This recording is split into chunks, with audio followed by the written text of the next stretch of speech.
There is a land where the summers are short, the winters are long and full of ice, and the forest covers all. And in many parts of that country, like any other visitor, the dead are always welcome at the hearth. Not the bones or bodies that are simply the mortal carriage, but the shades of those dear departed who have not yet crossed over, who may still have purpose and are sorely missed by those they left behind. As the fruitful year dies away and the first snows are soon to fall, there are many homes where, on one particular late autumn night, a glass of strong spirits and a honeyed cake are left at the hearth for the dead who are welcomed at that home or hall. Now there are some who say this is just a tradition, a way of finding solace in memory, but there are others who say that in the morning the hearth has been swept, a new fire laid, and the drink and the cake are gone. Not so peaceful as the hereafter for those whose graves are unmarked, whose bodies were not laid to rest with kindness and tears, those who are lost in the forest and lost for ever. Lost, like the young woman whose house was burned on her wedding night, her new husband slain as he lay in her arms, leaving her to run from their attackers, run into the night and run deep into the forest. No quiet tended grave or honeyed cakes for the young wife's ghost, but the unending pain of her lost love, her wedding gown torn and taken to line the nests of crows, her bones gnawed by foxes, pierced by tree roots, clothed in velvet moss and studded with garnet mushrooms that soften and blacken in the winter among the quiet of the forest pines. Some years later, another woman was on her way to be married.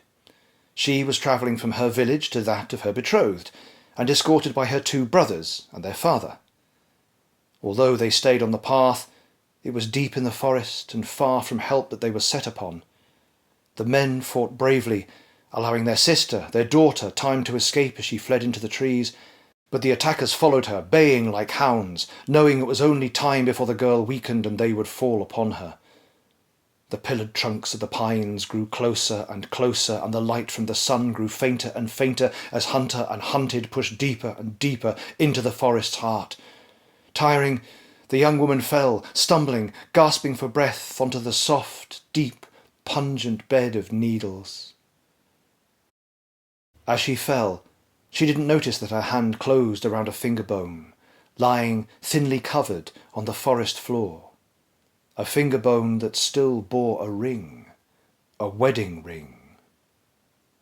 The young woman got to her feet again, unthinkingly clutching the finger bone and its ring, but this time when she ran, gossamer strands of mist followed in her wake, fanning out behind her like the train of a wedding dress. Her pursuers didn't notice the mist. They didn't notice it growing and thickening around their ankles. In the heat of the chase, they didn't feel the unseasonal cold dragging its nails down their legs. Finally, the young woman was cornered. In a forest hollow, against a low and ragged cliff, exhaustion took her and she fell down into the white vapours as they closed over and covered her. The hunters slowed, knowing the chase was won, grinning and hungry for their prize. But the figure that stood up out of the pool of mist was not their quarry. Glowing white shreds of chill fog rolled off the shoulders of the female form, hugging her like a silk gown. But it was the sight of her body that made the men stand as still as the trees that surrounded them. Roots and sticks and leaves and moss and stones and the creatures that crawl and wriggle through the litter of the forest floor combined to make a sketch of bones and hair and knotted, gnarly sinew. If, in life, she had ever been beautiful, she was now terrible to look upon, and a host to long-brooded vengeance.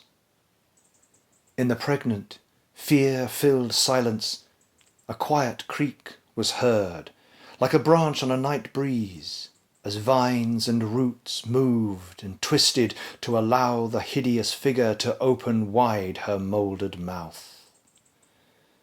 And then she screamed. And as she screamed, all the horrors of the night poured from that terrible moor, and the air was filled with the shrieking of bats and clouds of flapping moths, and the howls of wolves and skittering blood-eyed rats poured forth and ran like black sanguine down her front.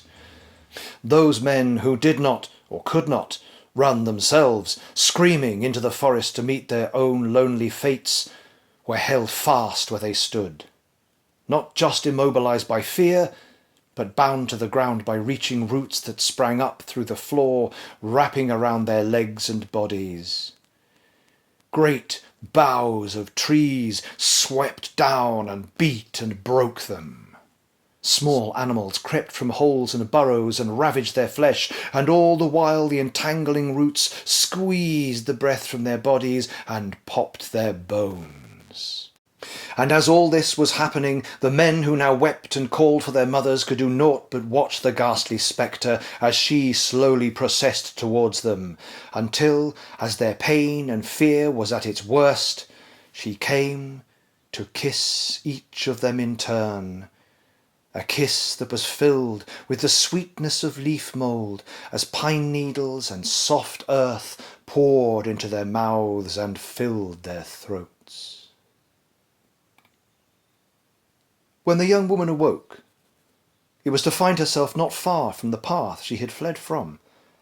Her father, with a bloodied makeshift bandage around his head, woke her and held her, weeping with happiness, before he took her back to where her wounded brothers were resting. She couldn't remember how she had escaped, or how she had found her way back. She couldn't even remember where she had found the ring that she was now wearing next to her little finger on her left hand. But later, after she was happily married, her own wedding ring worn alongside the ring from the forest, what she did know was that her babies slept sounder and longer than any of her neighbours, and that on an autumn night, if a honeyed cake and a glass of strong spirits were left out for the dead, the next morning her hearth was as clean as it had ever been, and the fire that was now laid there burned longer and hotter than any she could have ever laid, and no man or beast or wolf ever came out of that forest to bother that village again for a whole generation.